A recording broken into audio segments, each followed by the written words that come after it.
સુરતમાં સચિન અને ભેસ્તાન વિસ્તારમાં ચાલતા ગેરકાયદેસર ગેસ રિફિલિંગના કાળા બજાર કરનારા 13 ઝડપાયા છે. ઔદ્યોગિક વિસ્તારમાં ગેસ સિલિન્ડરના જોખમી રિફિલિંગના કાળા બજાર વિરુદ્ધ સુરત પોલીસની ઝોન 6 ટીમે લાલા કરી છે. સચિન જેડીસી અને ભેસ્તાન જેવા વિસ્તારોમાં પોલીસે એક સાથે સર્ચ ઓપરેશન હાથ ધરીને ગેરકાયદેસર રીતે ગેસ રિફિલિંગ કરતા 13 શખ્સોને રંગે હાથ ઝડપી પાડ્યા છે. ચોક્કસ બાતમીના આધારે કાર્યવાહી સુરત પોલીસની ઝોન 6 ટીમને બાતમી મળી હતી કે સચિન અને ભેસ્તાન વિસ્તારના કેટલાક લોકો સુરક્ષાના નિયમોને નેવે મૂકીને ઘર વપરાશના ગેસ સિલિન્ડરમાંથી ગેસની ચોરી કરીને નાના બાટલામાં ભરવાનું જોખમી કામ કરી રહ્યા છે. આ બાતમીના આધારે પોલીસે અલગ અલગ ટીમો બનાવી 3 વિસ્તારોમાં દરોડા પાડ્યા હતા.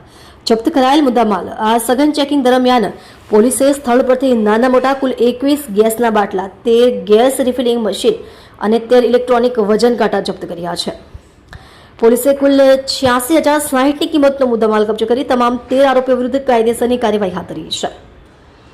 જેમાં ગેસ રિફિલિંગ અને ગેસનો કાળો બજાર કરતા આરોપીઓ દીપક ચાલચંદ કલાલ, મુકેશ કુમાર રોશનલાલ મેવાડા, શ્રવણલાલ બસ્તીમલ કલાલ, નીતુબેન શૈલેન્દ્રભાઈ દુબે, વિશ્વશંકરલાલ કલાલ, સંજયભાઈ લાલ આરક, શામબાબુ રામપ્રતાપ, કબીરદાસ, સુનિલ લખન શાહુ, ઉમાશંકર રામરાજપાલ, રમણકુમાર જયકુમાર ભગત, રમેશ રાજુલુમ યાદવ, મોહમ્મદ ફારૂક, ઉમરુદ્દીન સૈયદ, રામનરેશ માટાદીન પ્રજાપતિને પકડી પાડી કાયદેસરની કાર્યવાહી કરવામાં આવી છે.